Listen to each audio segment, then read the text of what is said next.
So in this Moomoo tutorial video, I'll be showing you guys how to buy McDonald's stock on Moomoo.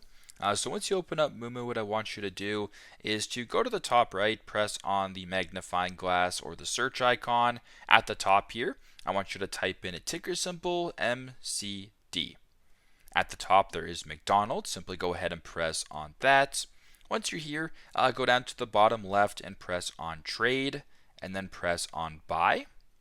Now once you're here, what I want you to do is to make sure that buy is selected. So if it says sell, it'll be red. If it says buy, it'll be green. You can change the session you're wanting to buy this in.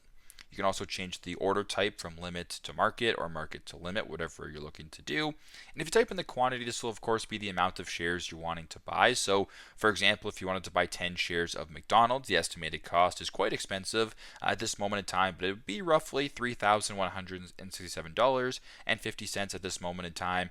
And if you want to proceed with your transaction, press on the green buy button and go through the steps that way. So very simple, very straightforward.